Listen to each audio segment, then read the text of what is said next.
c'est parti pour une petite vidéo. De base je devais sortir mercredi, je sais que je suis littéralement en retard mais j'ai pas eu le temps, ni jeudi. Donc je la sors vendredi, il n'y en a rien qui sortira dimanche aussi, ça ne change absolument rien au planning. Cette vidéo sera courte, si vous entendez des bruits ça m'effraie. Parce que j'en ai pas le choix que de tourner avec eux, Emera, on est dehors. Ça va être de parler de la manière de comment j'ai pu combattre ma dysphorie de genre avant mon opération de la mammectomie. C'est pas une solution miracle, c'est pas une solution que tout le monde pourra utiliser, enfin je ne pense pas, car j'ai une situation que toutes les personnes transgenres n'ont pas forcément.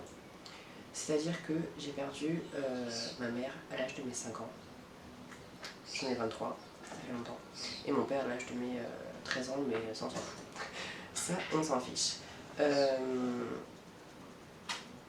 Quand j'ai fait mon coming out à mes 19 ans, en tant que personne transgenre, je ressentais donc un mal-être depuis énormément d'années de temps, mais j'ai vécu dans une famille d'accueil qui me disait si tu es une fille, tu es une fille, tu es une fille, tu resteras une fille, voilà, tu cherches pas mes petits 14 heures. Donc je n'ai pas cherché mes petits 14 heures.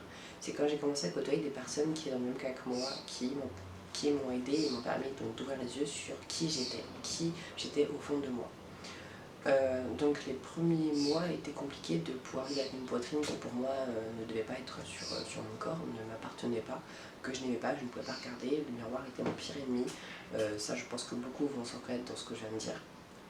Et disons que depuis l'âge environ de mes 21 ans, 21 à 22 ans, je ressens un grand manque vis-à-vis de ma mère que j'ai à peine connue parce que j'ai fait aussi donc, du foyer, étant plus petit, et de la famille d'accueil.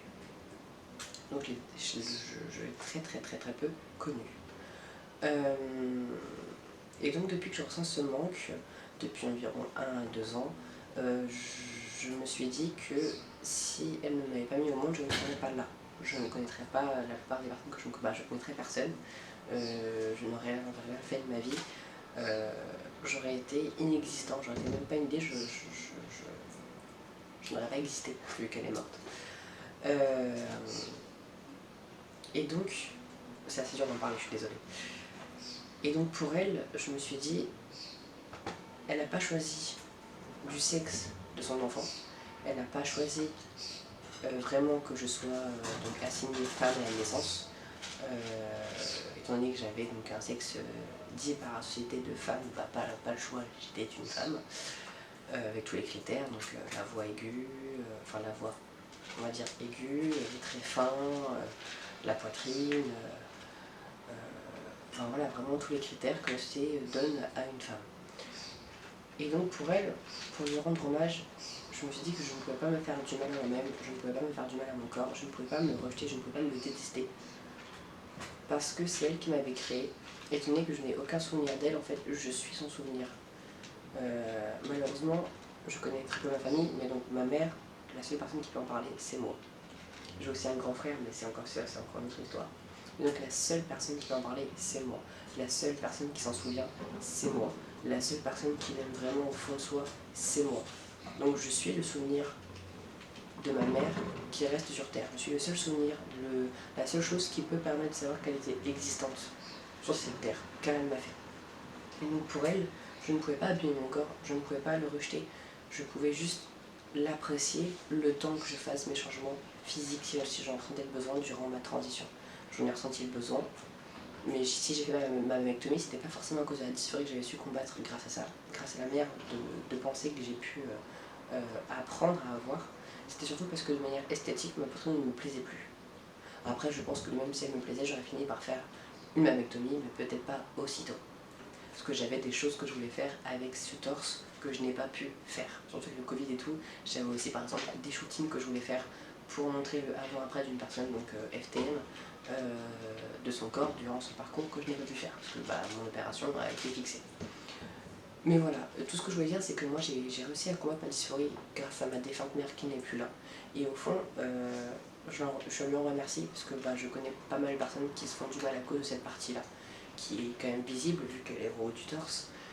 Et je remercie ma mère au fond un peu de m'avoir aidé à pouvoir combattre cette gêne, cette répulsion que je pouvais avoir environ de mes 19 à 21 ans envers moi-même, et qui m'a permis au fond de ne pas trop m'abîmer, qui m'a permis d'arrêter de porter le binder 24 heures sur 24, qui m'a permis de pouvoir me regarder à nouveau dans le miroir, qui m'a permis de reprendre confiance en moi malgré ce torse qui pour moi n'était pas forcément le mien.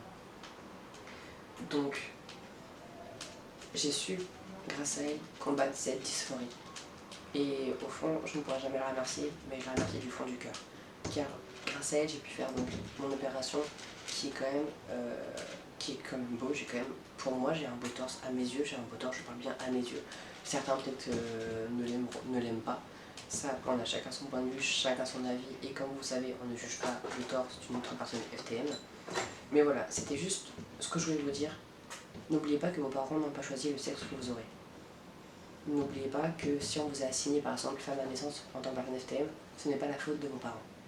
Même si maintenant vous avez dit à vos parents que vous êtes une personne, donc un homme dans le mauvais corps, et qui refuse de vous voir comme ça, ce n'est pas non plus de leur faute, parce que malheureusement, on ne peut pas tous concevoir la chose.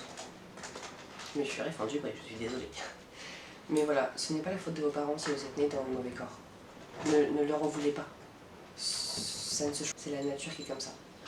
En tout cas, voilà, j'espère que cette vidéo courte vous aura permis, je sais pas, de réfléchir à tout ça, de repenser à tout ça et de ne pas vous faire de mal, de ne pas vous rejeter, de ne pas vous haïr, car au fond de vous, vous savez très bien qu'un jour, vous finirez par être vous-même.